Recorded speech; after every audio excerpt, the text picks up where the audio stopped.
Vamos começar com o discurso do Salles ontem. Ele é um pouquinho longo, mas vale muito a pena ser ouvido. Eu tenho a fama, meu caro Girão, de ser sempre mais duro nas falas, né? Então, para não perder a oportunidade, eu vou manter o meu estilo de sempre e vou dizer que o primeiro que me envergonha são os militares desse país, que assistiram tudo isso calados, sob o comando daquele general Dutra, deslumbrado, que se prestou ao vergonhoso papel de cercar pessoas inocentes na porta dos quartéis e encaminhá-los, fazendo de conta que estava protegendo essas pessoas, mas estava, na verdade, arregimentando as pessoas, já combinado à época com o então ministro da Justiça, Flávio Dino, e com o presidente Lula, que fez o general ficar inebriado por ter falado ao telefone, arregimentou essas pessoas, iludiu essas pessoas, né, cometeu o crime de perfídia, que se nós tivéssemos uma justiça militar séria, faria julgar este general Dutra pelo crime de perfídia, encaminhou essas pessoas para a prisão. Pessoas que, como citaram aqui alguns exemplos, mas há vários, pessoas que estavam ali, muitas delas, inclusive, chegaram depois dos atos, ou não foram lá nos atos. Quer dizer, não houve o menor critério de distinção, de se limitar, pelo menos, a encaminhar para ser preso quem estava dentro das instalações onde houve a depredação e a invasão. Crime de depredação houve? Sim. Invasão de prédio público? Também. Existe norma para isso, norma penal aplicável, com a combinação de pena proporcional e tudo mais, né? Não se dá golpe em feriado com os prédios vazios, não se dá golpe com as pessoas desarmadas. Então é evidente que aquilo não foi golpe.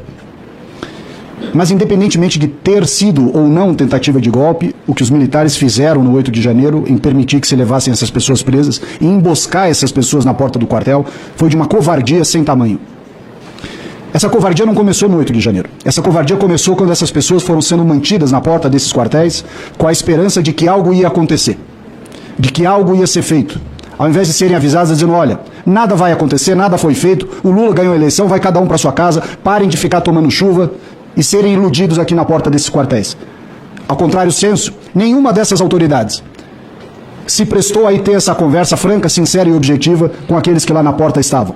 Mantiveram essas pessoas ali na porta por motivação política, por motivação seja lá qual for, ou até por falta de coragem mesmo em assumir que nada iria acontecer.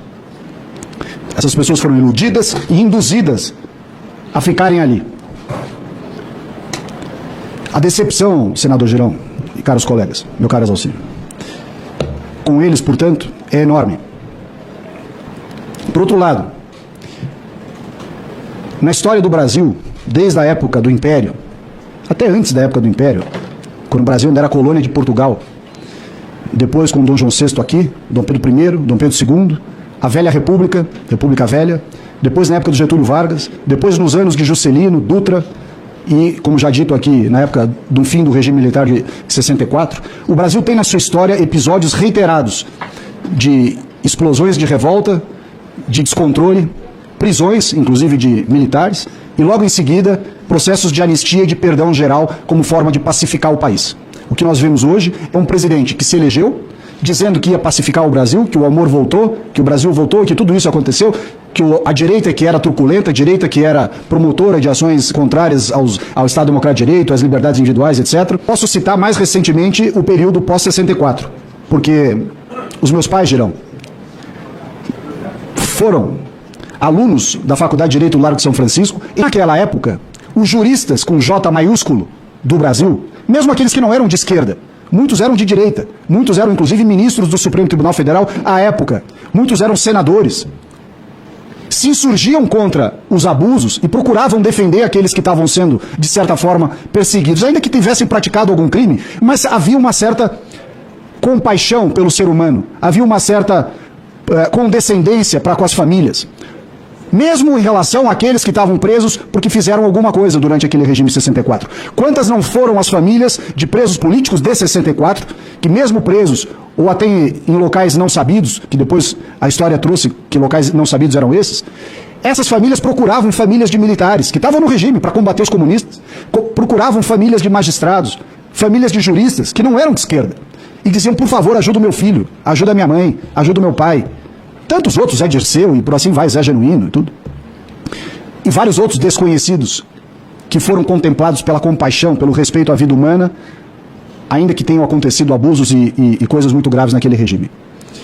Portanto, o silêncio, meu caro Girão, dos atuais juristas, que eu já não digo com J maiúsculo, eu diria com J minúsculo, mesmo os juristas de esquerda, E eu me refiro aqui em especial aos meus colegas advogados, muitos são de esquerda. Aliás, os criminalistas brasileiros, a maioria dos melhores criminalistas brasileiros são de esquerda. E são pessoas que já militavam no fim do regime militar, e estão vivas até hoje militando pelos direitos humanos, pela liberdade, pelo direito à livre expressão, e que hoje se calam diante do que está acontecendo. Quando eu os encontro lá em São Paulo, encontro pouco aqui em Brasília, encontro mais em São Paulo, e digo, por que vocês não falam nada? Quando foi para vocês defenderem o pessoal da esquerda, vocês mostravam todo o seu conhecimento jurídico, a sua indignação, e agora vocês não falam nada. Magistrados não falam nada. Membros do Ministério Público não falam nada. A OAB, me dá vergonha ver a minha entidade, que eu sou obrigado a ficar afiliado, porque se não fosse eu já tinha me desfiliado. A OAB não fala nada. Essas pessoas não falam absolutamente nada do que deve e precisa ser falado da forma séria, correta, objetiva e incisiva, como deve ser falado. Mas a vergonha não recai só sobre esses militares e esses juristas com J minúsculo. Recai, infelizmente, aos políticos, sobretudo dessa casa, que pelo seu papel constitucional deveriam se posicionar como deve acerca de abusos praticados pelo Poder Judiciário. E é a omissão da presidência, da Comissão de Constituição e Justiça e de muitos dos membros desse Senado da República que tem permitido que isso se alongue da forma que se alonga. Não sei se é por rabo preso, por compromisso político, por curriola, ou seja lá o que for, mas não fazem o que deveriam fazer. Fazem bem os acordões, agora aqui para a sucessão da presidência da Casa, para rapidamente aprovar as emendas parlamentares para serem pagas, isso tudo de uma eficiência tremenda. Se alinha esquerda, direita, centro, para cima, para baixo. Mas na hora de fazer sobre esse assunto, essa grande injustiça, que já dura muito tempo nesse país, cada um corre para o lado, faz um discursinho e volta para suas tarefas.